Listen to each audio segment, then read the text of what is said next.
Hello students, 12वीं class के अंदर अपन लोगों का सरल सूक्ष्मदर्शी हो चुका था। ठीक है, आज हम करने जा रहे हैं संयुक्त सूक्ष्मदर्शी, कॉम्प्लेक्स माइक्रोस्कोप। ठीक है, तो इसको देखते हैं क्या होता है। संयुक्त सूक्ष्मदर्शी क्या है?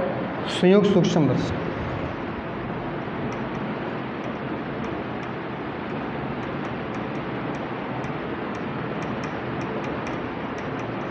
कॉम्प्लेक्स माइक्रोस्कोप ये क्या होता है?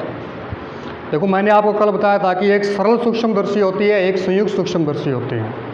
डेली लाइफ में हम लोगों ने कहाँ देखा इनको? सरल सूक्ष्मदर्शी जो ज्योमेट्री बॉक्स में अपने पास जो लेंस आता है वो क्या है? सरल सूक्ष्मदर्शी है। और संयुक्त सूक्ष्मदर्शी क्या है? जब आप लैब में ब्लड वगैरह चेक करवाते हो वो देखते हैं ना, वो कौन सी है? संयुक्त सूक्ष्मदर्शी। आज हम उसके बारे में पढ़ने जा रहे हैं। ठीक है, तो यह होती है संयुक्त सूक्ष्मदर्शी। तो संयुक्त सूक्ष्मदर्शी क्या होती है कि दो ऐसे लेंसों का संयोजन होता है जिसकी सहायता से सूक्ष्म वस्तुओं का बड़ा प्रतिबिंब प्राप्त किया जाता है। क्या कहलाता है? संयुक्त सूक्ष्मदर्शी कहलाता है। तो इसमें कितने लेंस होते हैं? 2 लेंस होते हैं। कितने लेंस होते हैं इसमें? 2 लेंस होते हैं, ध्यान रखना। ठीक है, सरल सूक्ष्मदर्शी में कितना लेंस था? 1 लेंस था। इसमें 2 लेंस होते हैं। ठीक है, तो इसका रे डायग्राम देख लेते हैं हम लोग कि क्या होता है।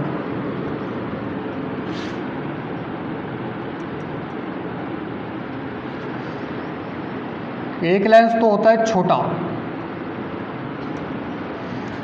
दूसरा लेंस थोड़ा सा बड़ा होता है।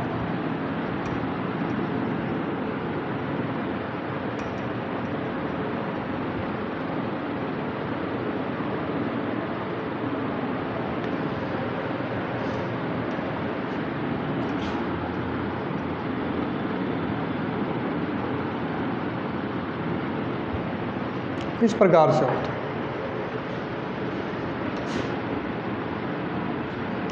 देखो, जो ऑब्जेक्ट की ओर लेंस होता है उसको बोलते हैं ऑब्जेक्टिव लेंस। ये होता है अभिदर्शक या ऑब्जेक्टिव लेंस।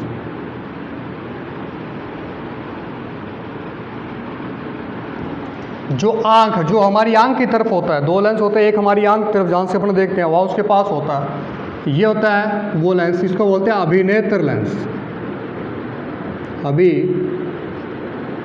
नेत्र लेंस। इसका ऑप्टिकल सेंटर ओ से लेते हैं अपने, इसका ले लेते हैं ई से। ठीक है, इसमें फोकस दूरियां और बिंदु ये काउंट कर लेते हैं अपने, F to F O।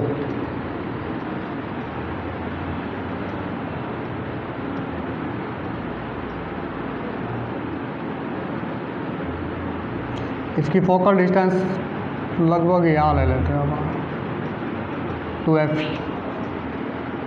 यहाँ 2F। ठीक है, तो इस प्रकार से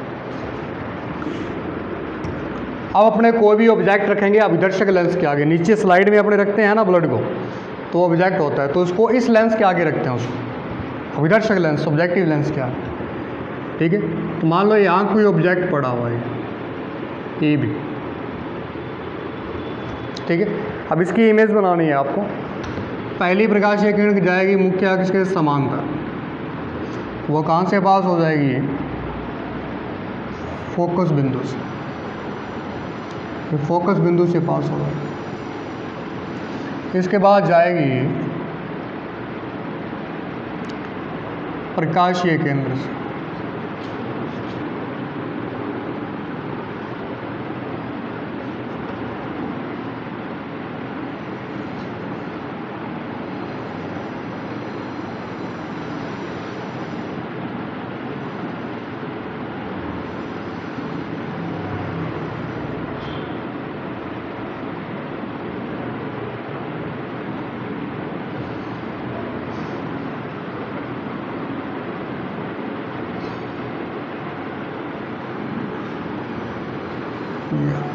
यहाँ पर मिलेगा, तो यहाँ इसका क्या बन जाएगा? ऑब्जेक्ट बन जाएगा A डैश B डैश।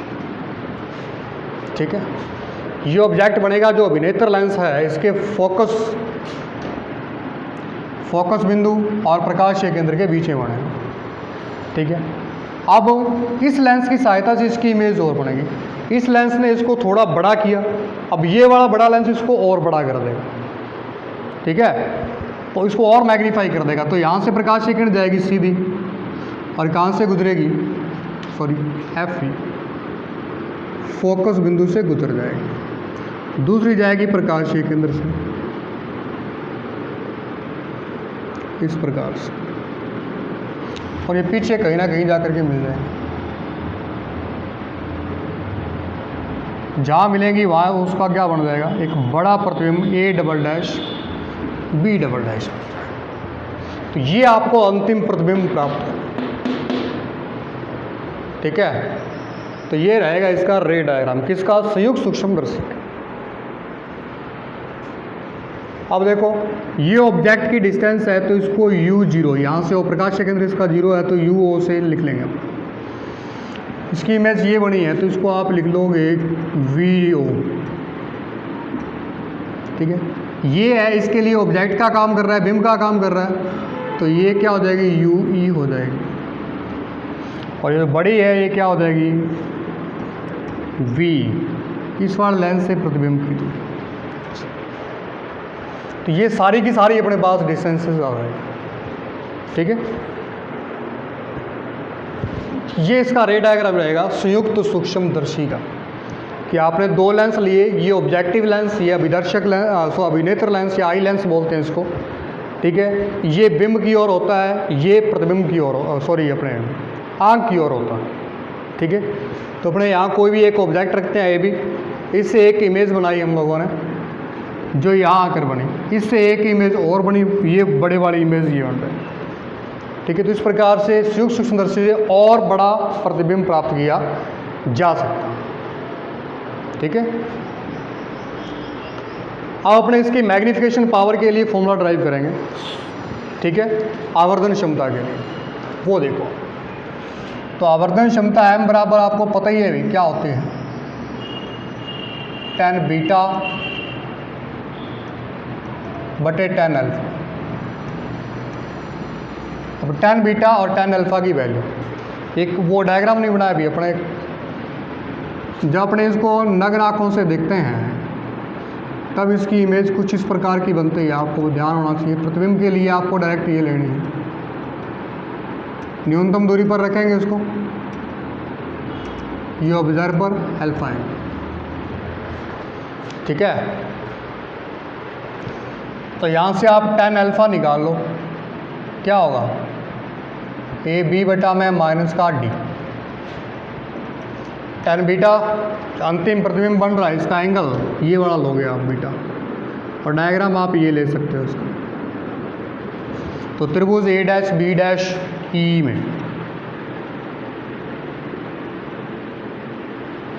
में इसमें tan बीटा निकालो आप, tan बीटा लंब बटे आधार, लंब क्या है इसका A डैश B डैश है, बटा आधार क्या है UE, तो प्लस का होगा माइनस का, आप त्रिकोण की विपरीत दिशा में तो UE लिख दो, और समीकरण 1 में वैल्यू रख दो by 1 tan beta A dash B dash minus UE, tan alpha AB बटा में माइनस का D, माइनस से माइनस कैंसिल आउट, तो आपके पास क्या आ जाएगा, A डैश B डैश बटा में AB इंटू D बटा में U। अब A डैश B डैश और AB की वैल्यू निकालनी है आपको, और इसको यहाँ रखें, A dash B dash upon में AB की वैल्यू निकाल के आपको यहाँ रखनी है। तो वो कैसे निकालेंगे, देखो A डैश B डैश और AB कौन से त्रिभुजों में है, AB तो ये रहा इस त्रिभुज में, A डैश B डैश ये रहा, ये वाला ट्रायंगल, ये वर्ग शीर्षाय मुक्त त्रिभुज ले लेंगे अपने। तो त्रिभुज लेते हैं अपने ABO व त्रिभुज A डैश B डैश हो, इनको समरूप सिद्ध करना आप, क्योंकि ए डैश बी डैश बटे ए बी का अनुपात निकालना ना आपको, इसको समरूप सिद्ध कर दो। तो वेरी सिंपल, ये एंगल 90 डिग्री, ये भी कितना 90 डिग्री, ये शीर्षाभिमुख त्रिभुज है। दो एंगल बराबर है तो क्या होता है, त्रिभुज समरूप हो जाता है। तो एंगल बी बराबर एंगल बी डैश कितने डिग्री का, 90 का। फिर ए ओ बी, ए डैश ओ बी डैश क्या है, शीर्षाभिमुख त्रिभुज।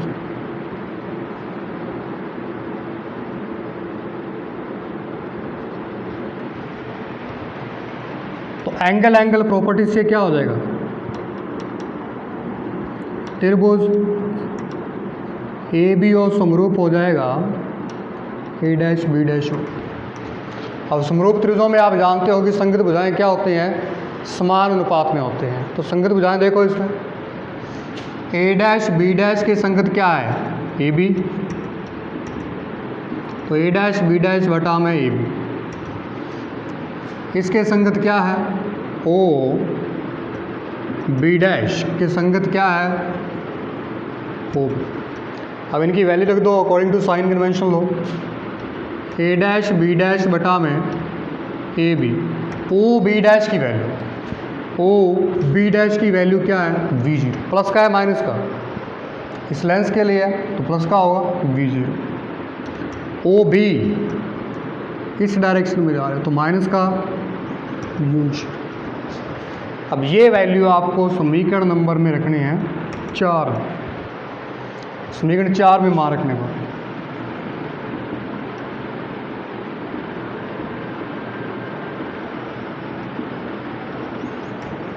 एम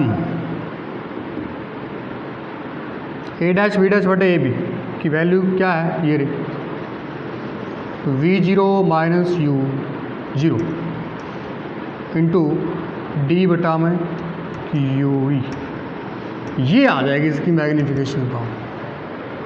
ठीक है, ये इसकी क्या आ जाएगी, मैग्नीफिकेशन पावर। ठीक है, तो समझाया आपको। तो हम लोगों ने क्या किया, सिंपल tan बीटा बटे tan अल्फा लगाया, इससे tan अल्फा आ गया, इससे क्या आ गया, tan बीटा आ गया। इनकी वैल्यूज रखी, सॉल्व करने पर इक्वेशन नंबर 4 आ गई। फिर भी अपने पास ए डैश बी डैश बटे ए बी पड़ा रहा। इसको निकालने के लिए आपने ये दोनों त्रिभुज लिए, इनको समरूप सिद्ध किया और भुजाओं को समान अनुपात में करके ए डैश बी डैश बटे ए बी की वैल्यू निकाली और उसमें पुट कर दी। तो किसकी वैल्यू आ गई आपके पास, एम की वैल्यू। ठीक है, अब आगे इसके 2 केस और करते होते हैं आपने, कौन से, कि जब प्रतिबिंब न्यूनतम दूरी पर बने और जब प्रतिबिंब अनंत दूरी पर बने, तो वो आपको केसेस 2 और करने पड़ेंगे इसके। ठीक है, तो यहाँ तक आपको समझाया। इसके बाद 2 केस है वो जल्दी से अपने कर लेते हैं।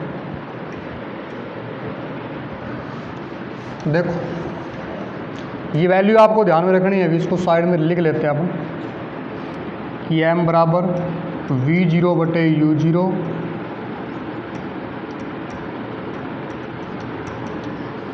ये।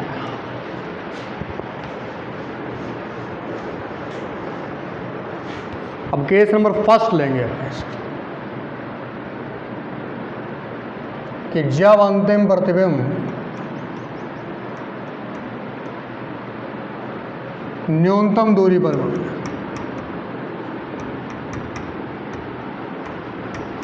यानी कि वी ई बराबर माइनस का डी। ठीक है, तो लेंस सूत्र लगा दो आप। कौन से लेंस के लिए लगाओगे, इस लेंस के लिए। अंतिम प्रतिबिंब कौन सा लेंस बना रहा है, ये बड़ा, तो इसके लिए लगाओगे आप। तो 1 बटा में F E,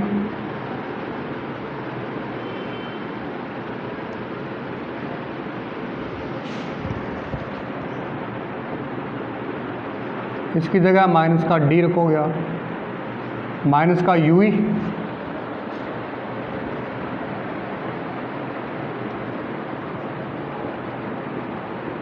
minus minus plus का हो जाएगा। अभी इसको आगे ले आते हैं हम।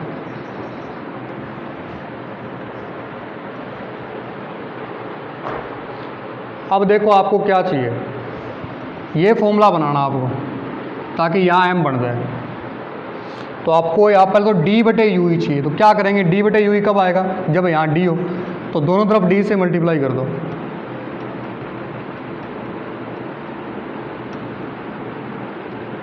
गुणा कर दो।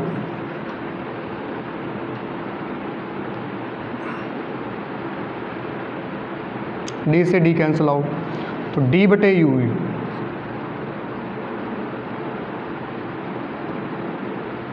वन। डी बटे यू ई की वैल्यू कितनी आ गई, 1 प्लस, अब डी बटे यू ई के साथ में क्या है, वी जीरो बटा में यू जीरो, ये माइनस का था, सॉरी,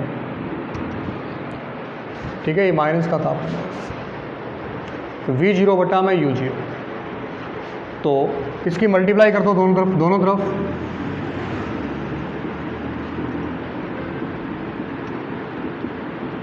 का गुणा कर दो।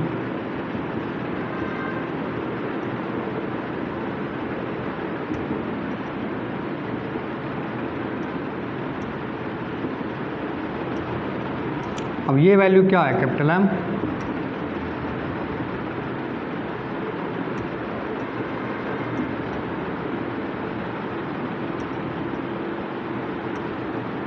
एफ ई, ये इसकी मैग्नीफिकेशन पावर है, ठीक है। इसी प्रकार आपको इसका सेकंड केस करना है। सेकंड केस में आपको क्या करना है, वी ई की जगह इनफाइनाइट लेना है, तो यहाँ पर क्या रख दोगे आप, अनंत रख दोगे। ये आप अपने आप करना सेकंड केस, ठीक है। आपको लास्ट में ये बनाना है, इसकी जगह एम रख देना, ठीक है। ये करके देखना आप लोग, नहीं हुआ तो फिर आगे करवाएंगे। ये लास्ट केस आप खुद करोगे, वी ई की जगह इसमें आपने आपको अनंत रखना, ठीक है। तो इस बात का विशेष ध्यान रखें। तो ये अपना हो गया कॉम्प्लेक्स माइक्रोस्कोप, ठीक है। अपना लास्ट टॉपिक बचा है दूरदर्शी, इसके बाद लेसन कंप्लीट हो जाएगा, ठीक है। तो कल अपने नया टॉपिक करेंगे दूरदर्शी या टेलीस्कोप, ठीक है। तो आज के लिए इतना ही, थैंक यू।